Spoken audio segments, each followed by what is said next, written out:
will say the reason why, or a major reason why China has developed into the largest economy in the world and the strongest industrial economy in the world by a very substantial margin, is that it did not follow the neoliberal prescriptions. Although there's a strong inroad of neoliberalism in Chinese academic thinking, the reality of Chinese policy so far has been largely pragmatic and has been largely oriented toward specific problems as they arose, as it confronted the state in one way or another. And then that's sort of one step at a time, and generally speaking, quite cautious. And that has been proved to serve China very well. And my sense is that what has happened in the U.S. as a result of neoliberalism has been the effective destruction of the ability of the government in the United States to monitor, supervise, provide guidance, provide leadership for major technological initiatives. That you really have to have an independent capacity, the one that is not completely under the control of private companies, and that is able to set a direction. It's what we had with the Manhattan Project, the space program, and a number of things in the middle of the 20th century were, in fact, considered to be, in fact, and earlier too, that even in the 19th century, these were things that government did and did quite capably. But all of that was wiped out in the last 40 years. So it's very hard for me to see that the U.S. is going to actually use these tools or be able to make these tools pay in an effective way. Countries which have maintained that sort of autonomous capacity to think about new technologies are in a much stronger position. If I were China, I would not be terribly worried about U.S. sanctions. I mean, really seriously. China's 4 times larger than the U.S.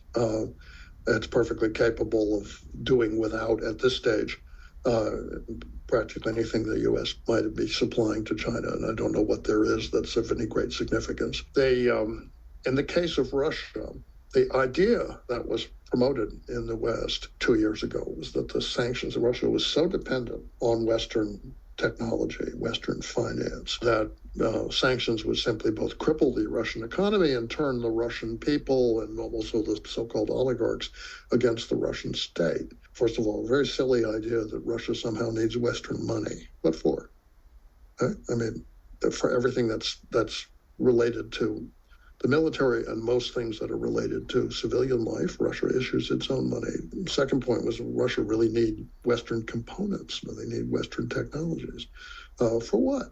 The answer was, well, yeah, they were using a lot of Western components, aircraft, automobiles, and appliances, and all kinds of things. And they were buying a lot of food, cheese, wine, poultry, so on and so forth. Well, with the case of things like cheese and wine, well, these are easily not, they can be substituted for quite readily. In the case of the durable things, machinery and so forth, they discovered that they had been discovering for a decade that they could substitute things they could produce themselves.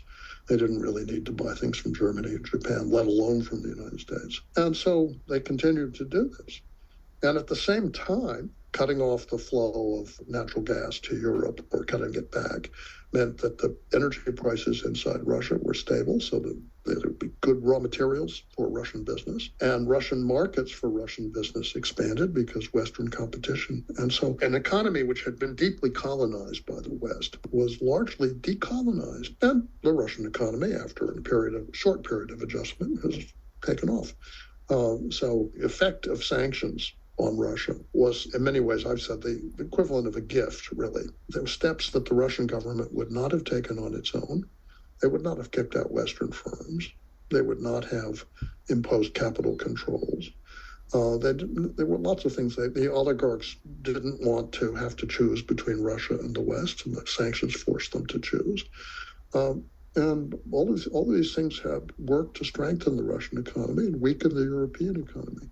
So there is behind this idea of sanctions a certain amount of condescension about the capacity of Russia or China. I think that there are some industries these days which cannot be deglobalized. If you really had a full decoupling, I think the most likely thing is that some of these major industries would simply not be viable. They'd collapse, which would have very serious consequences. This. You can see, if you want to see a smaller scale of the same phenomenon, think about what happened in Yugoslavia, which had an automobile industry. When the country broke up, the automobile industry collapsed because and that was also true when the Soviet Union broke up, and you had suddenly international borders, and certain kinds of activity simply fell apart because they couldn't be sustained. They were sustainable as a single unit, but they couldn't be sustainable across these kinds of frontiers. So the decoupling of the United States from China is going to have some consequences of that kind. And I hope it doesn't happen. I hope it can be forestalled, and that sensible policies will prevail. There's absolutely no reason for a conflict between the U.S. and China. But interpret U.S. policy toward China, really going back to 1949, in a different way, that it's substantially oriented to trying to destabilize China internally. And you think about, I'll tell you that my father was posted to India as ambassador in the early 1960s.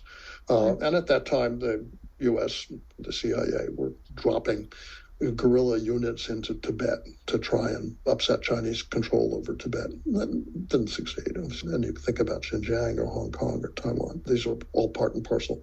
At some point, people need to grow up and realize that this is not, you're not going to destabilize China anymore. I think that a sensible person would realize that there's no problem that can't be resolved peacefully between the U.S. and China.